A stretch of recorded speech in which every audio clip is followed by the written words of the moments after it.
Hello, and thank you for coming to listen to me give my speech on creationism versus evolutionism and trying to persuade you guys to see that creation and evolution need taught simultaneously and persuade you guys to have the argument in a different perspective.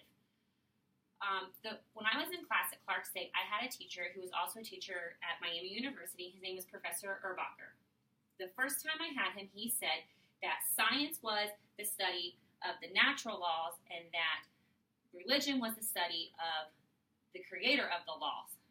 First time I heard this statement, I was like, yeah, right, because science was not that. Science, to me, might have been the study of the natural laws, but it was not, you couldn't have both be together. Science wasn't there to prove Christianity like he said it was. Science was never, in my mind, that. You couldn't be a Christian or a churchgoer and be a scientist, and it wouldn't go vice versa. I don't think that I'm necessarily a credible person in this. I'm not claiming to be like somebody who knows it all about it. I just want to persuade you to see that both need to be taught in schools as a teacher and as a parent.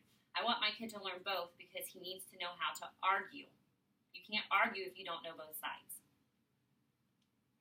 Both the creation model and the evolutionary model can stand on their own when standing together. They both study that the earth started. Something caused the earth to start. Both of them see that as that. Where it gets a little more murky for them, where they start to separate, is the evolutionary model believes you were created from one single-cell organism.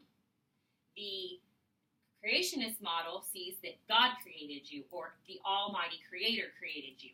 Because they don't necessarily say God, but they know that there is a creator.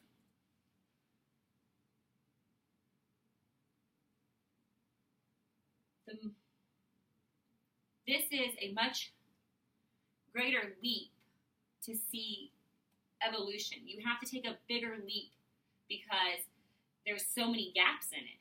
Like, as things go from one to the other, like we learn more, there's getting to be more and more holes. So to make the assumption for that is not what we want. We need to choose, we have to have both.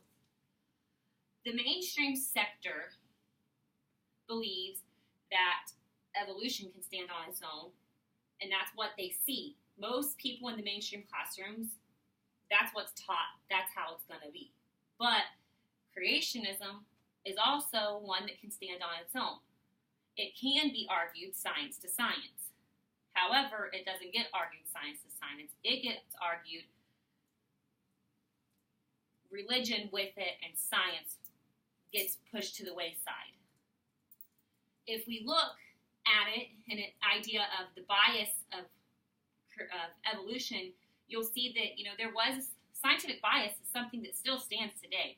In 2006, it was believed that Caucasians had bigger brains than African Americans, and that was proven false when it was restudied. So every time we restudy something, we can prove it to be false, but scientific bias with evolution pushes out the fact that science is starting to crumble.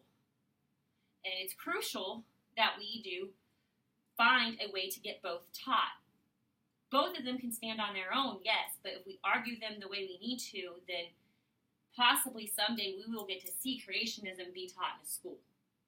It's very important that we learn to argue our arguments in a meaningful manner. As Christians, as a Christian college, all I ever have been taught was creationism or God. And in a mainstream college, I had a teacher named Dr. Miller who stood up in front of the classroom and said all Christians were brainwashed, all Christians, he would love to have arguments with Christians because he thought it was fun, because he could shut you down like that, because the moment you mentioned God, it was shut down.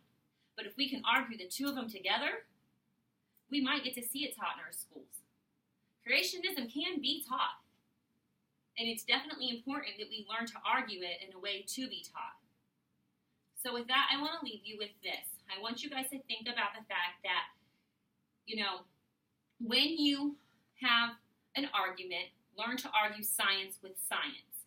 Because if we can argue the science with the science, we will make creationism be what it needs to be and be in schools. yes, we might not ever get to see evolution go away, but we may get to see it be taught simultaneously, because both of them can be taught.